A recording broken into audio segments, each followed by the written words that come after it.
Now. On 105.9 FM and streaming worldwide on the WMAL app. O'Connor and Company. It's 5:06 on this 26th day of December. It's Boxing Day. And a Merry Christmas to one and all. It's O'Connor and Company live. Absolutely. What would you expect? Coming up at 7:05, Daniel Turner, Power of the Future, will join us. 7:45, Trevor Maddich on the Commanders' narrow loss. I mean, it was going to be a blowout, but they just barely lost. I don't know what's better or worse at this point for the Commanders. 8:05, Lieutenant Colonel Tony Schaefer on the Cracker Jack team running our foreign policy right now. And at 8:35, Raymond Arroyo, he's having quite the Christmas season, that Raymond Arroyo, recreating the Rat Pack single-handedly, touring the nation, singing standards. And Raymond Arroyo, our friend, will join us. I'm Larry O'Connor. Speaking of our friends, look at there. It's Julie Gunlock. Merry Christmas, Julie Gunlock. Merry Christmas. Merry Christmas to you. And look, we can make sure that, say that again, because I don't think everyone heard you. Merry Christmas. Can you hear me okay? There we go. That's a little better. But Merry Christmas to you at the time that I know you have such a big family around you, and I know that you've got all of your children and your parents and your extended family. This is what Christmas is all about. You get to just open your arms. You must be getting Christmas hugs and kisses on demand whenever you want them. You just everyone come to me. How are you in your glory right now, enjoying this Christmas? Nice, Larry. No, I'm not. What's wrong? I tested positive for COVID yesterday, Christmas Day. That was my big gift. Well, that'll put a bit of a damper on all those hugs and kisses, won't it? You can go upstairs and sit in isolation for 5 days. It's been great. Walking around Christmas like the boy in the plastic bubble. Doing. I made it through the. We opened gifts. Yeah. I made breakfast for everyone. I do, the Christmas strata. That's great. Yeah. Which at the time we did not know that I was positive. Right. And as we were opening the gifts halfway through, I honestly felt so tired, unusually tired. And I mean, I'd only been up for a couple hours. Yeah. And I started to get a little bit of a stuffy nose. I was coughing a little bit, and I thought. Mm-hmm. I should test myself. So I at least. Wow, I'm shocked that that's what first occurred to you. Honestly. What? Well, to test yourself. Know. I got the cold. I got the flu. Well, I felt unusually tired. That's what. Yeah. After only being up for a couple hours, I was like, okay, that's weird. Not for me. Honestly, if being unusually tired is COVID, I'm like, I'm constantly infected. Well, anyway, I'm very sad because that means obviously that at least for a couple of days, I'm not going to be seeing my family a whole lot. It's Christmas in isolation. I know. I'm trying to turn your frown upside down. Yeah, it's fine. I don't think it worked. I actually like my family, so I know. and I like being around them. And my kids are so cute. They're coming to the door and going, "Hi, Mom, we miss you." Little voices outside the door, scratching at the door. But I'm tough. I'm up and I'm on the show, Larry. Absolutely, and I appreciate that. Thank you very much. And you sound pretty good. It doesn't sound like you've been hacking up a lung or anything like that. I'm drinking tea with honey. So. Aw, see, there you go. Self-care. And take this as an excuse for, an extended sort of break, I suppose, or something. Right. Lots of reruns of Downton Abbey. Well, we discussed this, first of all, because it's happening in our lives, and what's significant in our life is, part of our conversation every morning. But also, it's going around. I know we've been hearing all the warning signs about this new spread of COVID and everything. Well, the fact of the matter is, my father-in-law, but we celebrate Christmas in Oklahoma every year. Yeah. We did the same thing this year. We were in Oklahoma for Christmas. And my father-in-law, as we were heading to the airport on Friday of last week, my father-in-law called us and said, "Guys, I just tested positive. I got to let you know." And it's horrible. So my in-laws are just like you. This is like the greatest time because their kids live everywhere around the country.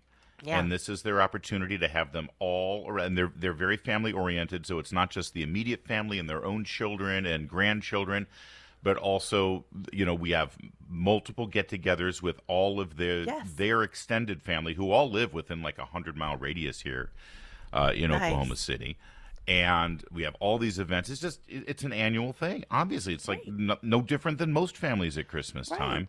And my father-in-law loves he's sort of the patriarch of the family now, and he gets to be in the center of it all, and he controls it and everything. And he's had to spend the entire Christmas in his bedroom. In his bedroom. Oh, it's awful. And it's one of those things where, because we're all, I don't want to say we're COVID skeptics, but we're COVID realists, right? Right.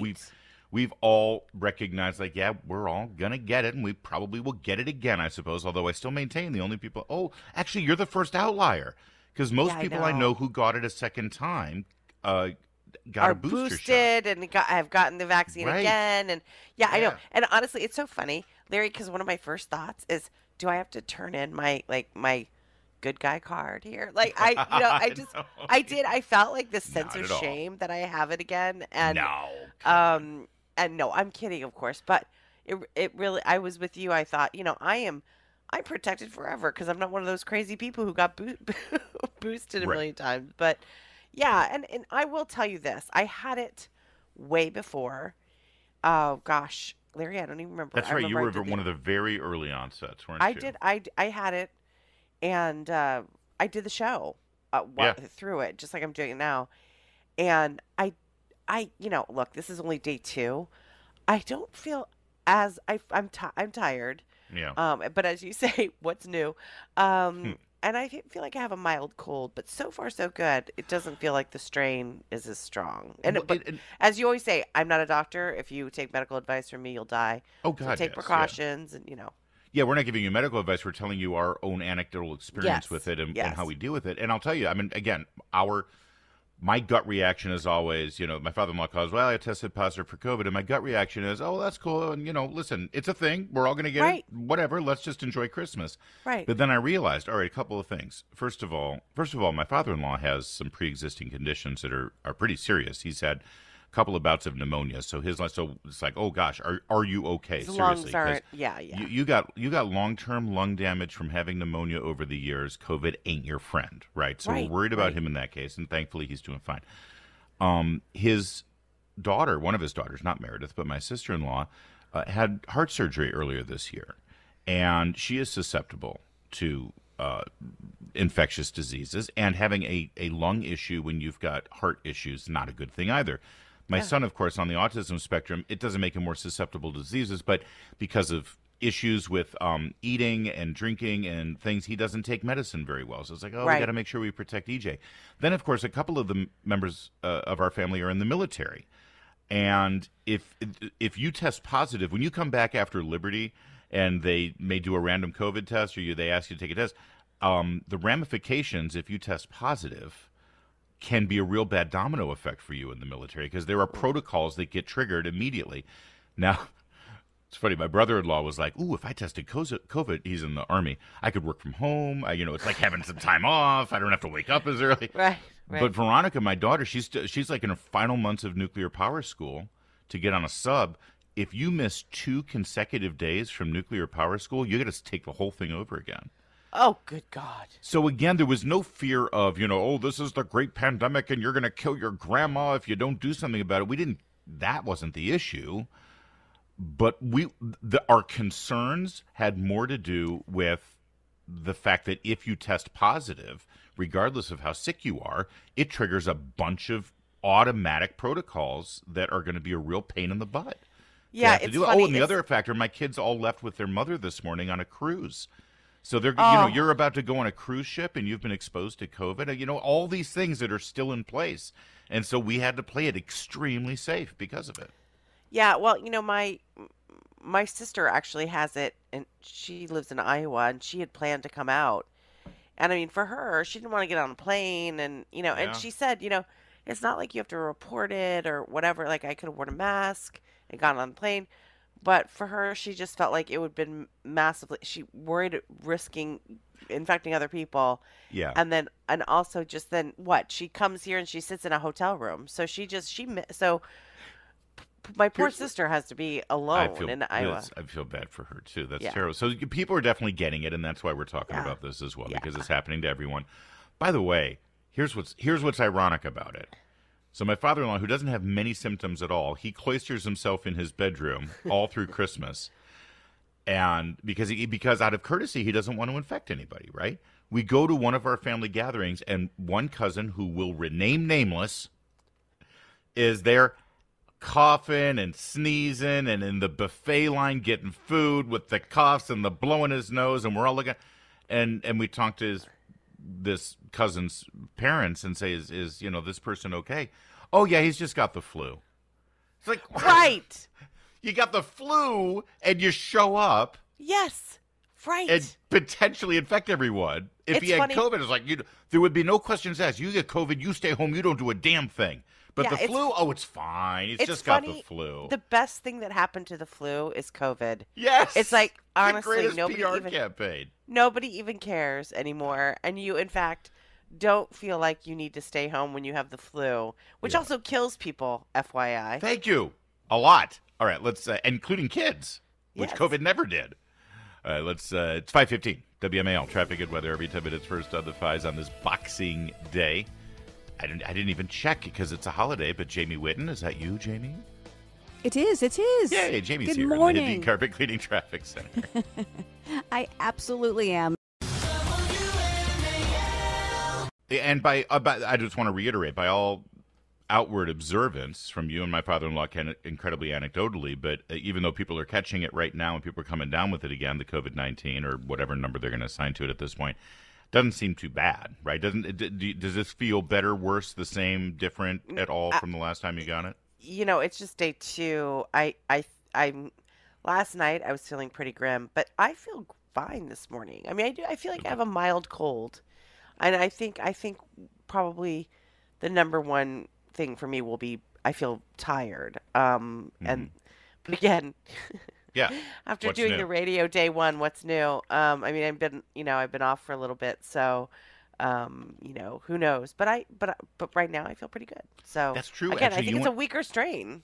You and I have both been off, sort of overlapping each other, so we haven't been on the air together. It's been a while since I've over been 2 on weeks, with you. 3 weeks now. I think it's been. That's right. And of course, and you show up to the party sick. It's all right. It's all right. We'll get over it. But I do feel bad for people. That's the tough thing. Obviously, I feel bad for anybody who is sick, who is ill, but especially over the holidays, that's miserable. Although I do know people who would relish it. There are people listening right now who have just come off of their Christmas Eve and Christmas Day mayhem, and they maybe have it. It's like, hold on, let me get this straight. Julie's been able to just check out and sit in her bedroom the entire time while no planning, no coordinating, no men. Now for you, gosh, this is awful, but for some people, it's like, oh, that sounds glorious. I mean, I can't tell you how much I had. So my parents got in 4 days before Christmas, and I cooked every night. And your parents, by the way, have just recently moved out of the area. So this is the first Christmas where they don't live here. They're coming to visit. So it's been hard for me because I love my parents, and we spend a lot of time. And they lived here. They lived in the area for 12 years, and spent a lot of time with us as a family. And we're very nearby, and so they moved far away. They moved back to the Midwest, and it's been difficult for me. So I've been missing them, and I was looking forward to this. And of course, then some other extended family came into town, and I had all these meals planned. There's a Titanic exhibit at the National Harbor.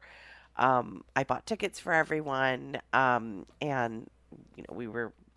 so now I have to stay home while they all go to the exhibit.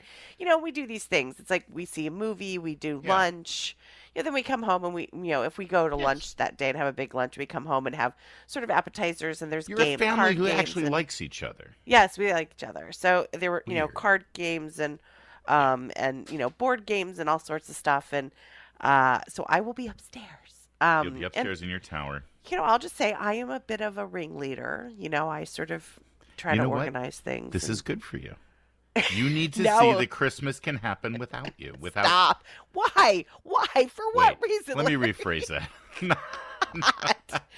Not without you. This isn't like a Scrooge moment. You're not watching Christmas Future here right now. No. I just mean without having to be in charge of every little bit of it. Yeah, you have empowered your... It's horrible. It's horrible. Just go. No. I'm just saying, you have trained your husband and your sons to be able, they have seen you, they have observed you, and they said, all right, we're going to step up. Well, Mom. I will tell you this. Yesterday, I was up in my room. We have food traditions on Christmas Eve. Yes. And Christmas Day. And Christmas Day is my mom's my mother makes a toutier, which is a pork pie, and French Canadian, and so that had been made ahead. Yeah. But I was to make all the sides, and I am up in my room texting Darren, saute the onion, add a teaspoon of garlic, saute that. I mean, chop the parsley. The parsley's over by the sink. I mean, like every single step. That man I've already. We all know he's a saint already, but I wanted to. I would normally make a homemade salad dressing, but I'm like, okay, pull out the pantry drawer. Okay, on the 4th shelf, there's some balsamic vinaigrette, right? Yes. So anyway, he did great though. Of course he great. did. And my mom came in and helped him. Because he knows what the repercussions would be if he didn't. Right. He knows that there will be punishments and they will be swift. Yes, but I will tell you, I still controlled things, literally from above, because I was upstairs in my bedroom. You have a network of drones now in the house with cameras. Exactly. Armed if necessary. Yes, exactly. Oh, you're like Dr. Evil now up in your lair, stroking your I am. kitten. They know I'm watching. I'm up in one of those control rooms with 16 televisions. Well, it's terrible. Listen, I got to travel after Christmas in Oklahoma, and then this weekend for New Year's, I'm heading back to Los Angeles to see that, because there's one kid I haven't seen yet for the holidays because she's working back in LA. So I'm flying back Friday to LA to see her, and then back on Sunday in time for Christmas or New Year's Eve here, but with barely sleep at all. So I mean, I will have traveled, down to Florida for my vacation in the Caribbean, and then back, and then in D.C. for a couple of days, then down to Quantico for the Marine Corps TBS graduation, then flying to Oklahoma, Christmas in Oklahoma, and then back from Oklahoma, and then back to L.A., and then back from L.A. by December 31st. If I don't get sick through all of that, yeah, exactly. then I think perhaps I'm not actually alive anymore. I'm actually on with you on that Monday, so I think that's New Year's Day, right? Yeah, I don't think you got the email on New Year's Day. We'll talk about it. Oh, well, we'll talk later. Anyway, so but yes, but I'm just thinking, because I've been in my room for 5 days by myself, my New Year's Eve is gonna be crazy. Oh, I'm gosh, gonna be like, I'm ready for a party. Anyway, exactly. Yeah. You're going to be in Times Square with Anderson Cooper doing shots. Yeah. So if I don't get sick again. I was talking to my mom yesterday, and she's asking, "What are you going to do for New Year's?" You do the whole routine. How was going to? Yeah. And she says, "So what are you going to watch on New Year's Eve? Are you going to watch the Gay Men? Are you going to watch the Gay Men on CNN? Are you going to have a gay New Year's this year, Larry?" It's like, no. I said, honestly, Mom, they're not going to have Don Lemon, so it's not as fun. Exactly. It's only fun when Don Lemon completely embarrasses himself and everyone around him. It's 5:24. Coming up. Santa Biden, ho, ho, ho, just gave federal employees a big old pay raise. In fact, much bigger than a civilian might have gotten who doesn't work for the federal government. Much bigger than inflation. Wow. It's amazing how Joe Biden comes through with money for people out of the federal government right when it's time for an election. We'll tell you all about it next. By the way, a Merry Christmas to Maria Leaf. It's good to hear her voice. We don't hear Maria very often since she's on the weekends. Our old pal Maria Leaf. Merry Christmas. Happy Boxing Day. It's 5:36 on O'Connor and Company. Larry O'Connor with Julie Gunlock. We're here. We're live. We're kicking. We're enjoying our Christmas. Well, I mean, Julie's live for now. She's got COVID, so all bets are off here. It's a bit of a crapshoot right now. The things you should never joke about. That's right. Coming up at 7:05, Daniel Turner, Power the Future. 7:45, Trevor Maddich on the Commanders. 8:05, Lieutenant Colonel Tony Schaefer on our crackerjack foreign policy. And at 8:35, Raymond Arroyo, bon vivant, man about town. I do kind of envy the velvet jacket he's wearing now. He's sporting the velvet. Should I go velvet for Christmas next year? Absolutely. How is it been that you don't? It seems like I should be that guy, but it should be like a dark red, like a maroon velvet jacket. Would be great. I need to talk to you about my persona because we do the Dirty Santa thing, Dirty Santa. I don't know about what is Dirty Santa. Oh, okay. Maybe it's where everybody brings a gift, like a white elephant Christmas kind of thing. Everyone brings a wrapped gift onto and then everyone draws numbers, and then you pick whatever present you want, but then you can swap it. I get that, Larry. Get to the dirty part. Well, we just call it Dirty Santa. I don't know why. That's just what our family calls it. Some Oh. people call it Yankee Swap. Some people call it, what do you call it? Oh yeah, you need to change the name. I thought it was like dirty, like lingerie, and I was like, is this a family event? You know what? First of all, you need to get your smutty mind out of the gutter. True, God's very sake, we're true. I celebrating the agree. birth of our Lord. I Secondly, you're probably right. Dirty Santa is probably not the best name for it. Anyway, some reason I get this gift basket, or I open it up, and it's got a Dirty Starbucks Santa. card What in it, other which is conclusion? Hold on, I'm still not done. What other conclusion am I supposed to come? Like it, you roll it in mud? All right, go on. no Fine, dirty we're done. Okay. So I get this Starbucks card, but I also get this big tumbler that is pink and purple bedazzled. But of course, no, they didn't specifically buy it for me, obviously, but it's clearly meant for a woman. And one of the little cousins, like the second removed little Loves it. girl, yeah, she goes, "Oh, Uncle Larry, that's perfect for you." It's like, how does a kid look at a pink and purple bedazzled Starbucks tumbler Yeah, total and think stretch. that it's perfect for me? I said, "How dare you? Now, give me my Bud Light." How 'Cause, dare man, you? I feel like a woman. How dare you? Says the theater guy. That's right. Joe Biden announced yesterday that there will be a pay raise enacting the most historically large pay raise in the history of the United States of America, 5.2% for federal workers. Now, let me just begin by saying that we are thrilled for all of the federal workers who can hear our voice. But we know that there are a lot of federal workers out there, and it's not your fault, okay? I'm glad you got a raise, and I'm sure you deserve it. However, Yeah. please recognize that this is not going to necessarily settle well with everyone who is not a federal worker, because guess what? We ain't getting 5.2% raises these days. And if whatever raise you do end up getting during the Biden era, it is not catching up with the inflation rate. But somehow federal workers were able to dodge the Bidenomics bullet. And this, by the way, is a pay raise that was enacted without one vote of Congress. This is an executive action that he wields as far. I'm told that, by the way, that Trump is the dictator, but here's just another unilateral executive action wielded by Biden in an election year for a group of people who are oftentimes considered a voting bloc. In any other scenario, this would be seen as a political bribe for votes. Yeah, and it has this sort of Hunger Games vibe, right? Yes. Where the people in the Capitol live really well, but the people out in the rest of the country are suffering. And again, it's sort of this sort of Soviet style of making sure You take care of your own. You take care of your own, the sort of elite political people.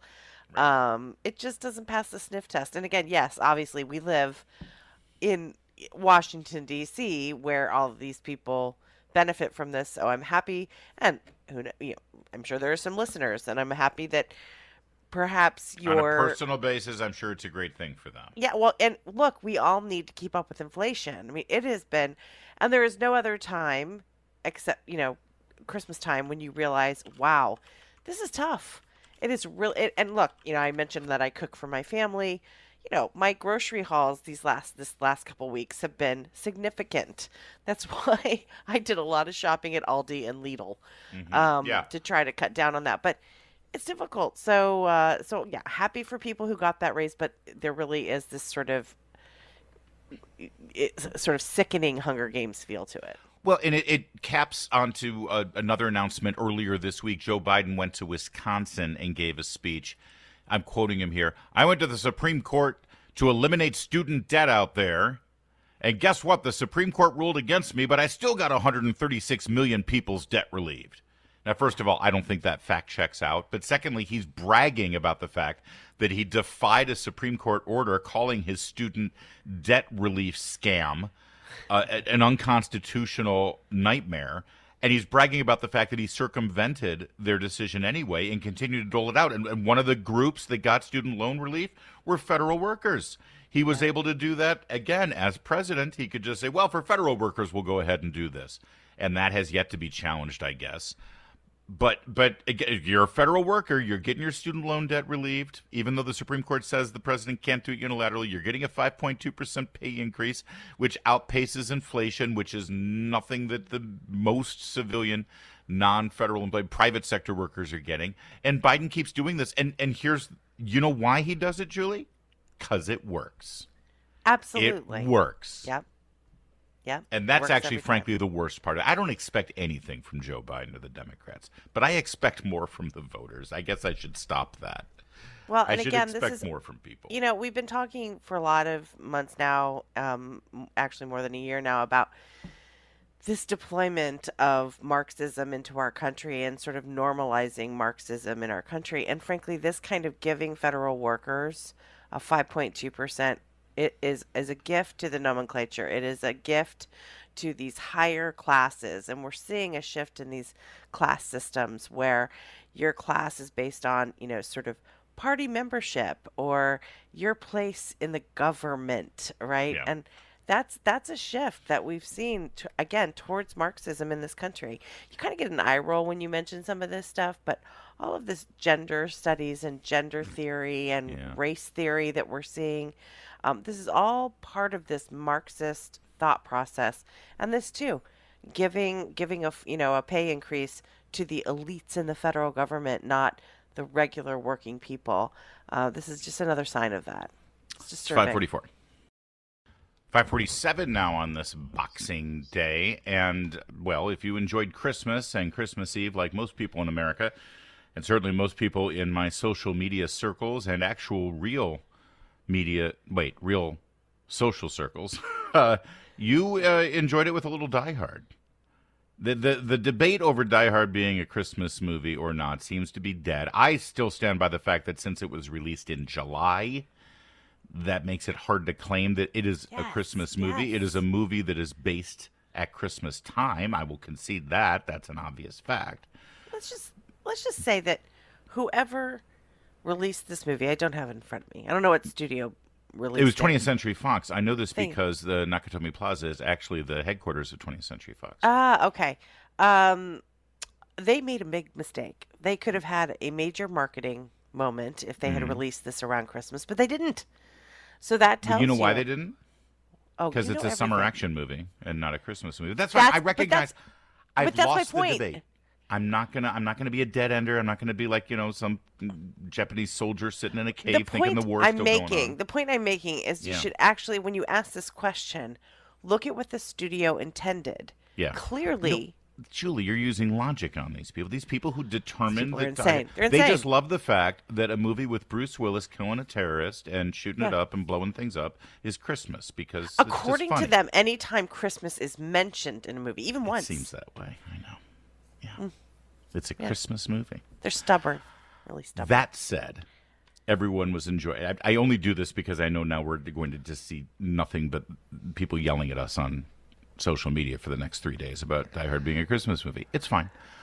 But there was a lot of discussion about Nakatomi Plaza over the weekend, about the building that is, in fact, the center. It's an iconic building, is it not? Yes. Yeah. Absolutely beautiful building.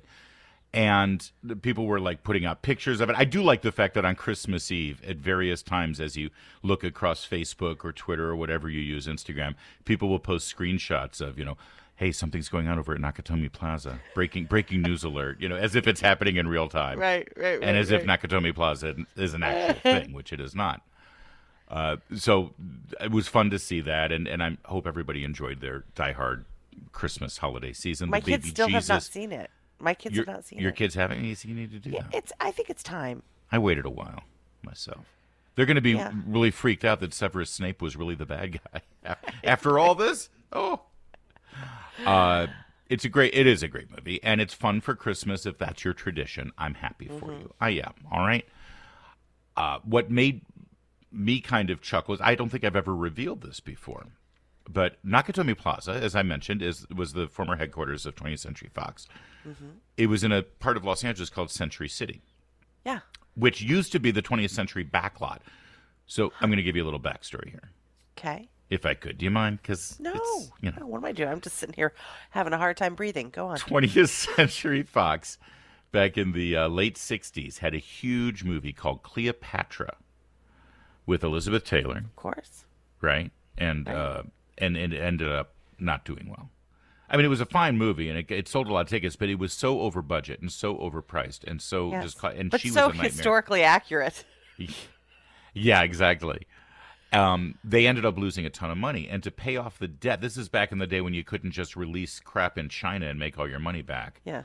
Yeah. Or put it on cable, or this is real time. You didn't sell tickets, you were in trouble. So they parceled off part of the backlot of 20th Century Fox, where they had filmed the movie that just put them into bankruptcy, and they sold it for commercial and a little bit of residential real estate. And that part of West Los Angeles that used to be 20th Century Fox is now called Century City. Get it? Really? The Century part of 20th Century Fox. I did not know And that. and it still butts up against what continues to be the 20th Century Fox Studios. It's just a little smaller now. And like the back lots and like the, Yeah, where it's they got the film sound the spaghetti stages. westerns. It's got all that and- stuff. Yeah. Yeah. It's a cool thing about being in LA. You got, in Culver City, you got the old MGM studios. They did the same thing. They parceled off a bunch of their studios. The only studio that didn't do that, so you got MGM there in Culver City. You got 20th Century Fox in the Century City, West LA. You got Paramount right in downtown LA, like Mid-Wilshire District, right under the Hollywood sign, kind of. And that's still right in the heart of it. It's weird. It's like right in the middle of neighborhoods. Yeah. It's like suddenly there's Paramount. And then over the hill in the valley, you got Warner Brothers, Disney, and Universal. Universal is the only studio that didn't parcel off any of their backlot for real estate. What they did was they turned it into a theme park instead, which is brilliant, actually. Yes.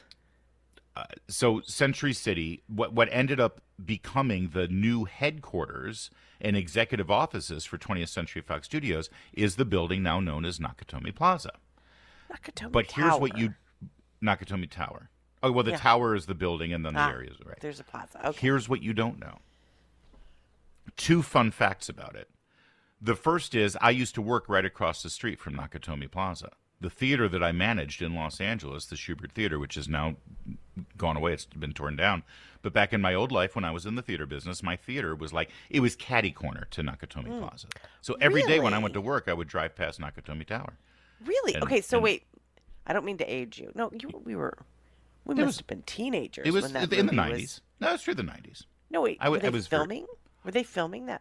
No. Oh, no, 'cause the that movie was no, done. because we were like gosh, teenagers. That movie was done before I was working there. The movie was Right, done in, right, what, right. 80, Right, I'm sorry. 88, 89, I think? Yeah, so we were in like high school. Okay, yeah, no, I forget was it. working Yeah, there yeah, in the yeah. 90s. All right, Okay. but here's the second part that's actually even cooler. Yes, it was the main headquarters for the executive offices of 20th Century Fox, but there was also one floor that was designated as the post-presidency offices for Ronald Reagan. Really? When President Reagan left office, he went back home and lived in Bel Air, California, which is in West Los Angeles, right near Beverly Hills. And he had an office to work out. Presidents all have offices. Remember when Clinton's post-presidency ended up being in Harlem, remember? Yeah, yeah. Anyway, Reagan's was there in West Los Angeles, and it was one of the floors of Nakatomi Plaza. So the reason I'm weaving this all around is when you see Die Hard and you see the terrorist attacks at Nakatomi Tower, just know that it's an attack on Ronald Reagan. That's where the this is subtext of the going. movie that nobody ever tells you. You are so full of beans, Larry. That's true. It's true. I got to visit one time for work. We went and presented opening night tickets to Ronald Reagan for Sunset Boulevard. And so, well, let's go to his offices and just hand deliver him. He's right across the street. I said, what are you talking about? He's over at... And from that, you got that the Die Hard movie is not indeed a Christmas movie, Well, but really is an attack It's on an Ronald anti-Reagan Reagan. movie. Exactly. You It's are- All right. That might not really be the subtext of the movie, but when you know that actually adds an extra level of Yeah, pressure to it, doesn't Sure it? does. Bruce Willis saved Reagan. There you go. So now you'll never look at Die Hard again. There you go. Thank you for that. You know, it's really tough these days to come up with a new spin on Die Hard, and yet you did it. You're welcome. Good job. Merry Christmas. God bless us, everyone. Yippee-ki-yay. Oh, it's 5:55. WMAL traffic and weather every 10 minutes. First on the 5s with Jamie Whitten in the Hadid Carpet Cleaning Traffic Center. You didn't finish your sentence. Yippee. Yeah, no, well, I didn't think I'm allowed to. All right. All right, so we learned a lot this first 5 o'clock hour here on O'Connor and Company, this 26th day of December, the 23rd, the 2023 version of our Boxing Day extravaganza. We've learned that Julie is near death with another bout of COVID-19. And rest in peace. Have you already made arrangements for the flowers, or is that... Nice. Okay. All right. Move on. And also beyond that, COVID-19 is spreading quite a bit, and people are catching it because our own family has had a bout of it as well. Luckily, I have steered clear, but it's happening, so just be aware of it. And the real backstory of Die Hard is not that it is a secret Christmas movie, but it's actually a terrorist attack on Ronald Reagan because his offices were also in the Nakatomi Tower. So there you're welcome. In just 1 hour, and we're a little jealous of federal employees getting a big old raise from Joe Biden. There. Yes, we are. That's all that. Now coming up in the 6 o'clock hour, Trump with a huge victory in his defense against Jack Smith's prosecution, this time from the Supreme Court. We'll tell you all about it next.